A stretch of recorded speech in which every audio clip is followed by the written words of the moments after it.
Hola chicos, oi galera, bonjour tout le monde, kalimera pedia. Ciao ragazzi, it's me Joe, bringing you another video about language learning because I love them. And right now I'm learning Dutch, so I have this insurmountable amount of inspiration. Flemish is not a language I ever thought I would learn, let's be honest. Okay, so ik heb gisteren heel veel Vlaams geleerd.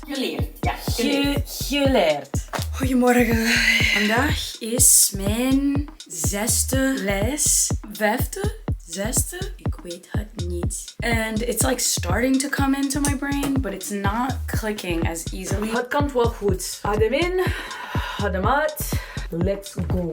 I've also been scrubbing videos online and I'm like, dang, I want to talk about the things that no one ever really talks about when it comes to learning a language, because you'll see tons of videos. I've even made one myself of how to learn a language fast, how to learn a language in 24 hours. And like, I've done this enough times to know that that is not how it works. It's not going to be fast. It's not going to be pretty. It's not going to be painless. So if you're on a language learning journey, first of all, good for you, boo-boo. And congratulations, you're about to open up your world tenfold. But let's be honest, it gets hairy, scary, and ugly before it gets pretty. Here are 5 things no one's really talking about when it comes to learning a language. Number 1, there's no actual one way to learn a language. It depends so much on your learning style, your experiences, how your brain absorbs material, neurodiversity. Maybe you're dyslexic. Maybe you don't learn in a specific way. Maybe you have ADHD. It doesn't mean that you can't learn a language. It just means that the formulas that are out on the internet might not apply to you, and that's okay. That's a good thing. I'm actually linking language learning resources for all languages and all different approaches. This is a living, breathing document. You could sign up. It's in the language learning starter kit, so I'll give you many documents, but one of the most useful is the language learning resource guide that you can get. And on that guide, you'll see different platforms that I recommend. Flashcards versus speaking materials versus reading materials. There's so many cool ways to engage with language, and you must design your own learning pathway, because what I do and what they do might not work for you. You could pick and choose and learn from people's methods, but odds are you're gonna want to develop your arsenal of tools as opposed to just saying like, I'm gonna learn with this one resource. And what's funny too is that in learning a bunch of languages, the resources that I use for Dutch right now, I'm learning Flemish, it's not the same list of resources that I use when I'm learning Italian or Greek or brushing up on my French or Spanish or even refreshing my Portuguese. Like right now behind me, I have books in all different languages. And it's funny because I have books about like financial literacy in Portuguese. I have books that are novels in Italian. And then now I'm learning Dutch and I'm subscribed to a newspaper that's called Wablieft that is about Belgian news for beginner level Dutch speakers. And I don't have a newspaper subscription in France. So every language that I've learned has its own arsenal of tools. And I think it keeps things fun because with new languages, you discover new materials and then you get access to different content around the world that you wouldn't have access to otherwise. So whether you're learning your first foreign language or your 10th, make it more fun by looking for different resources that you haven't used.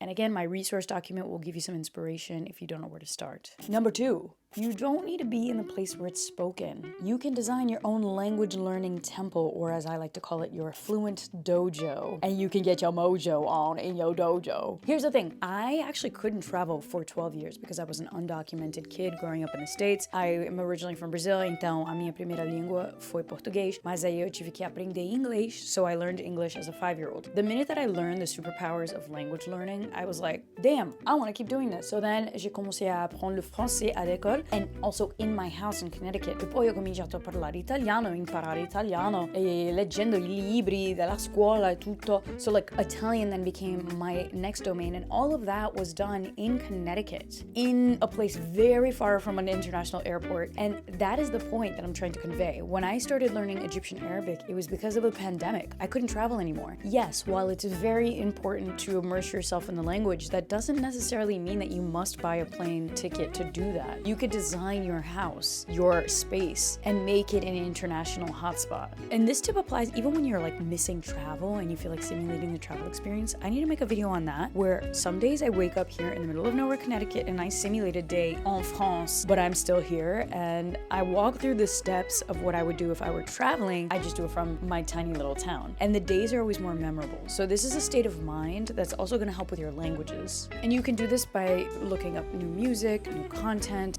finding new ways of using the language throughout your day. Maybe you want to integrate learning language and speaking and practicing your new vocab when you're doing your makeup in the morning like I do. Je suis heureux de vous voir tous les deux. On aurait dû prendre le métro. It could go as crazy as you want it to go, but the point is you don't need to be where it's spoken to speak it. Also, if you're living in a major city, there are so many pockets of multilingual life that you might not even know exist. So right now, here I am in Connecticut, I could probably find slivers of all major cultures in my vicinity, even though at first glance, it pretty much looks monolingual. When you have your linguistic filter on, you start looking for these things that are basically hiding in plain sight. So a homework assignment is to find maybe a grocery store or a restaurant or a place that has the language that you're trying to speak represented somewhere near you. Language is also such a cool way to explore new cultures, even if it's in your own culture. Don't be shy. Go outside and go look for it. Tip number 3, find your tutor. You can self-study all you want, and I've done that in the past, but you could get stuck in your ways, as in you can actually learn mistakes and you can memorize mispronounced words. So I always find my tutor, and I want to give a big shout out to today's sponsor, Preply, which is an online platform that hosts over 50 languages, and you can find your tutors online. You can pick a schedule that works for you. You can also see where the tutor comes from, so you know that you're learning the accent that you're striving for. I've used Preply for Greek, for Italian, for Spanish, and now I'm using it for Flemish, aka Dutch, and it's been a game changer. Ja, dan zal ik alles in Nederlands uitleggen als je dat goed vindt. Ja. En dan als je mij niet begrijpt, dan kun je gillen. Engels. Ja. Maybe you've heard that tutoring is important, but what you might not have heard of is that looking for your language tutor, it's almost like dating. You need to have chemistry with your teacher. And I'm talking about that kind of chemistry where you woke up having a terrible day, everything's going wrong, but after an hour of speaking to your tutor, you genuinely feel better. That kind of good, feel-good chemistry where you feel like you've made a genuine connection. If I don't have that chemistry with a tutor, it's not my tutor. Bedankt, Oké, super. Esther. Ja, jij ook. Have a good weekend. Tot volgende week. Tot de volgende. Jij ook, hè. Bye. Doei. Doei. I love her. The good news is that hasn't happened very often. Usually I could just see by the reviews and their video, like I'm a good vibe consultant on that regard. I can check if they're like gonna be silly and funny. I wanna be playful during the lessons because learning a language is tough, which brings me to the next point. No one is gonna tell you, you will be knackered in the British words, like exhausted, completely tired and drained. Your brain will be working in overdrive. This is the face of a woman who is studying a lot. Oh my god. Oh my god. This is how today's going. Just crazy. I have a Preply lesson starting in 1 minute. You're all gung-ho and then you hit that wall. When you hit that wall hits you back. Oh my god, everything is a mess. And I wanted to cancel, but I said, nope, I'm gonna stick to it. Where the heck is my Preply window? It's like the context switching of changing the activity that you were doing. That's what's really hard. And I think most people focus on the intellectual sides of language learning. I always like to look at it as like a physiological experience too, though, because anytime I'm really digging into a new language, I need to take naps. Like your girl's taking 2 naps this week. Why? Because I'm really going hard on Dutch. And I think that's natural. And so some days I'm more motivated than others. I'll be honest with you. Right now, my general schedule is that I watch a show in Flemish at least once a day because I love it. Maybe I'll read my newspaper in Dutch too. So those are the things that have become habits. Those are things I don't even have to work hard to do. Anything that I add on top of that, like the days that I have a lesson, I'm exhausted, but I know that it's the work that needs to be done for all of the other things that I'm doing to glue. If you're feeling exhausted, it's because it's working. Take a nap and keep going. And lastly, I'm passionate about this one. This one is real. And this one, I might be throwing some shade at some people. While I do love the language learning apps, I'm a fan. I used to hate on them, but I started actually getting into them for vocab and for just like daily exposure to the language.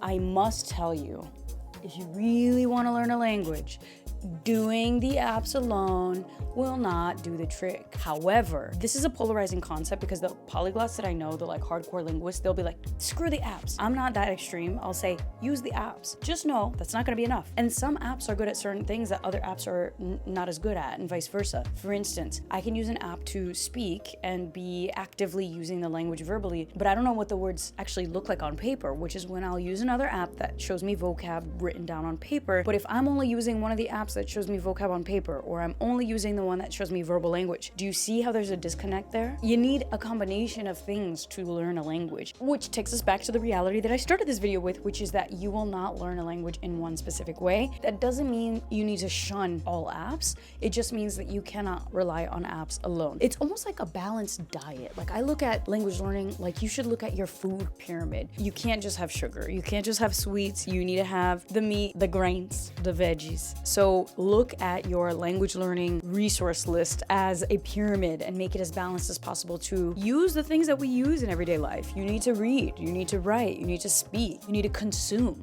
You must have input every single day. There needs to be input. You need to have that language refreshing your mind. I have so many more things to share, but I think I'm gonna save it for part 2. Otherwise, this video's gonna get a little too crazy. What are some things that you wish you knew about language learning sooner? Leave it in the comments. And if you wanna sign up for your trial lesson with Preply, I'm giving you a 50% off discount in the link. Click in the show notes and grab that trial lesson. Look for your teacher. Don't forget to find that chemistry. Like, we vibing or what? Because if we're not vibing, we're not learning languages together. Goodbye. Todzins, à tout à l'heure. Ci vediamo. Até a próxima.